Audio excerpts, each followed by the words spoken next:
Ang right forum po is the court of law. Ganon. Yung committee hearing po, in aid of legislation man lang po yon. Pagkatapos mag-iimbestiga, yung ombudsman pa rin, ito-turn over lang nila doon. Ayan, dami ng hearing tungkol sa flood control in aid of legislation. Di ba, mga kababayan? Pag due process na yung pinag-uusapan mga kababayan, it will be in court ang tama. Malinaw po yon mga kababayan sa ating Bill of Rights.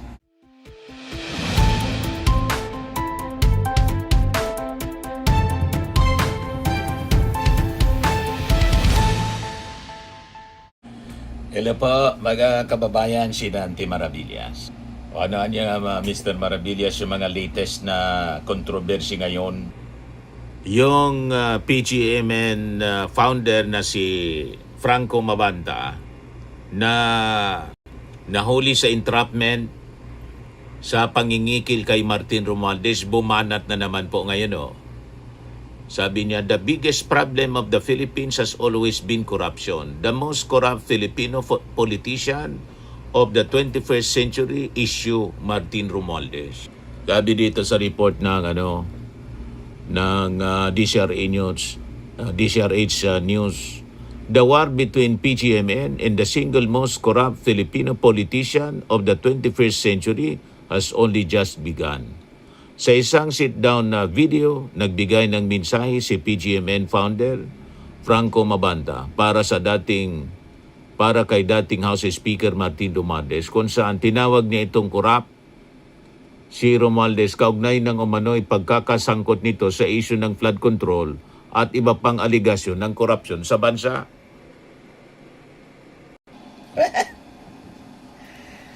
Asikasuhin mo na muna yung kaso mo, yung extortion case kung saan nasakoti ka sa isang entrapment, binabaliktad mo na naman yung mga asunto ni Martin Romualdez. Bala din siya doon. Ayaw talaga niya Mr. Maravillas tantanan si Martin. Target nila si Martin Romualdez talaga. Bakit niya Mr. Maravillas si Martin Romualdez hindi nag-attend doon sa invitation ng Senado? Sa proper forum nga po, gustong harapin ni Martin yung kanyang mga kaso. Ang right forum po is the court of law. Ganon. Yung committee hearing po, in aid of legislation man lang po yon. Pagkatapos mag-iimbestiga, yung ombudsman pa rin, ito-turn over lang nila doon. Ayan, dami ng hearing tungkol sa flood control in aid of legislation. Di ba, mga kababayan? Pag due process na yung pinag-uusapan mga kababayan, it will be in court ang tama. Malinaw po yon mga kababayan sa ating Bill of Rights. So ang pagtukoy mga kababayan ng kriminal na pananagutan, tulad mga kababayan ng aligasyon sa flood control, skandal, yung sa mga flood control projects, eksklusibo siyang kapangyarihan po ng judiciary.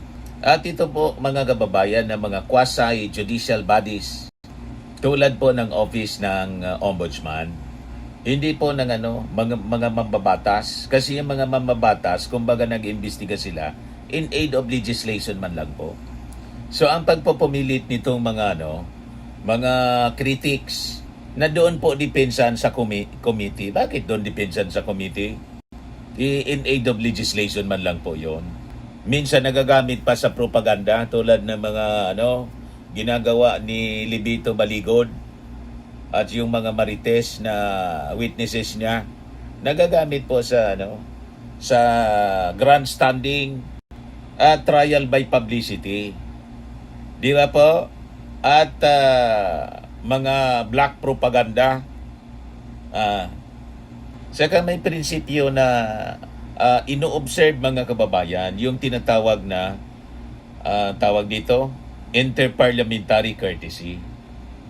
So bilang kasalukuyang pong representative si Martin Romualdez ng Leyte at dating speaker ng Kamara, may tinatawag na tradisyon na ino-observe po yung interparliamentary courtesy.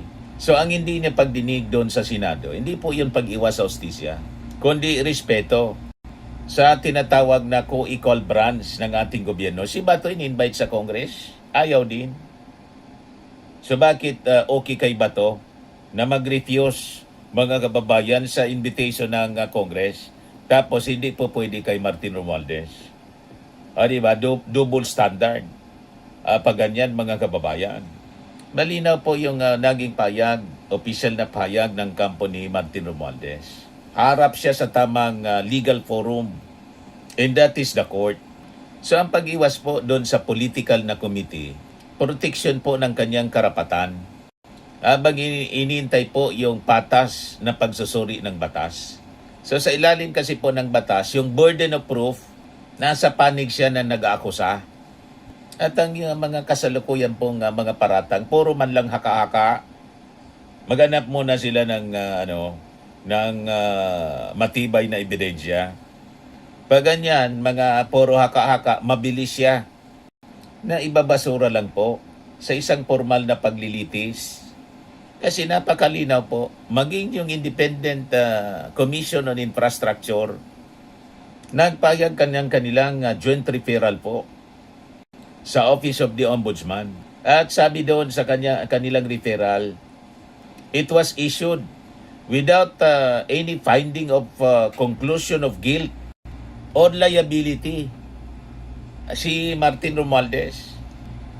Bakit ganon? Kasi po walang konkretong ebidensya ng krimen. So ang rekomendasyon ng ICI, mungkahi man lang po, na paigtingin pa po yung investigasyon. Hindi po siya pinal na sakdal. So sa mata ng korte mga kababayan, sabi nga ng mga legal experts, ang kakulangan po ng pinal na konklusyon laban sa kanya, nagpapatunay lang na hilaw pa yung mga paratang. Pinopolitika lang masyado si Martin Romualdez. Yun ang malinaw sa kwentong ito mga kababayan. Masyadong pinopolitika at kulang na kulang ng tinatawag mga kababayan na sworn of credible evidence. Sworn at credible evidence laban kay Martin Romualdez. Sabi nga po dito ng legal counsel ni Martin Romualdez na si Attorney Adi Fajardo na walang kahit isang pirmado o sinumpa ang salaysay niya o sworn statement o credible na dokumento na direktang nag-uugnay kay Romualdez sa anumang irregularity. So sa batas niya, sabi ng kanyang abogado, ang mga haka-haka, chismis o unverified na ulat ay itinuturing anyang hearsay at agad na binabasura siya ng korte dahil hindi ito pumapasa sa Rules of Evidence o Rule 130 ng revised penal revised rules on evidence.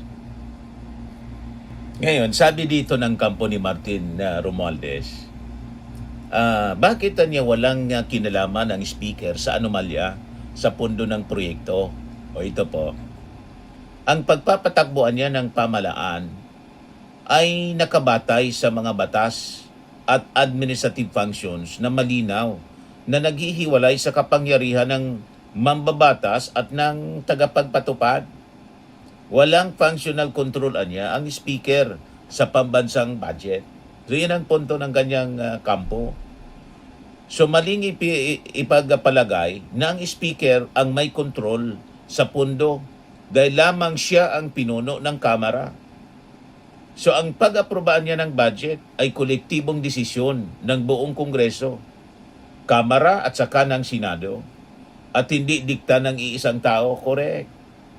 Yun mga kababayan ang katotohanan niyan. Ang nag-uugnay sa kanya bilang mastermind, pasi lamang sa kanyang posisyon, ay walang legal anyang basihan sa ilalim ng prinsipyo ng individual criminal accountability. Yun ang punto doon. Ngayon, ano pa yung karagdagang legal na basihan dito? Sa doktrina niya ng Arias versus Sandigan Bayan, ang mga pinuno o heads of office ay hindi maaring automatikong managot sa krimen ng kanilang mga nasasakupan o sa mga pangkalahatang proseso maliban kung may malinaw na patunay ng sabwatan o conspiracy. Naganap na wala sa sitwasyon ito, walang conspiracy, mga kababayan. Sa kanya may separation of powers sa pagpapatupad ng proyekto. So sabi dito, nilinaw ni Romualdez na ang legislatura o ang Kongreso ay may kapangyarihan lamang magpasa ng batas para sa budget. Ngunit ang paglabas ng pondo, release of funds, at ang pagpapatupad ng mga proyekto ay eksklusibong tungkulin ng executive, partikular na ng Department of Public Works and Highways at ng Department of Budget and Management. Correct. Sila yung implementing agency, mga kababayan. Sa Congress, approval ng budget, review and approval. So yun ang punto ng kampo ni Speaker Martin Romualdez na palagi pong dinidiin.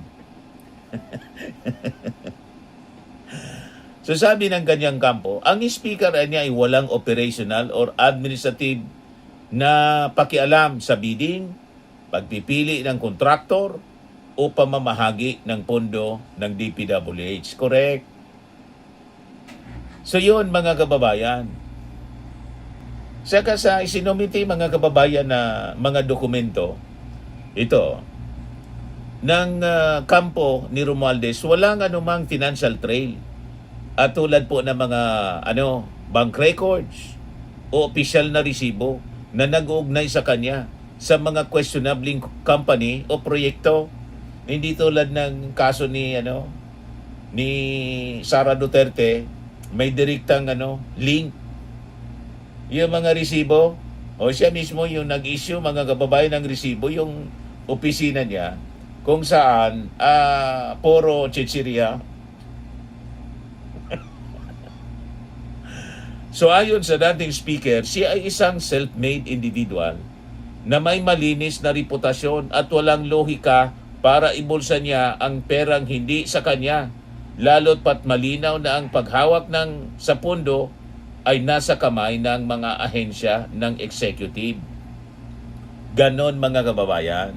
At kahit nga po yung ating Pangulong Bongbong Marcos, ito yung naging pahayag noon.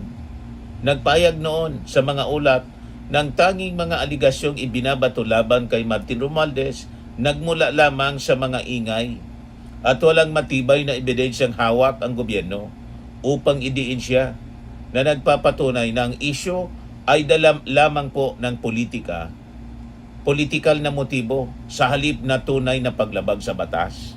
Yun man talaga po mga kababayan ang sitwasyon kay Martin Romualdez. So kahit anong lakas ng ingay mga kababayan at trial by publicity, hindi kailanman tatayo sa harap ng tunay na korte siya.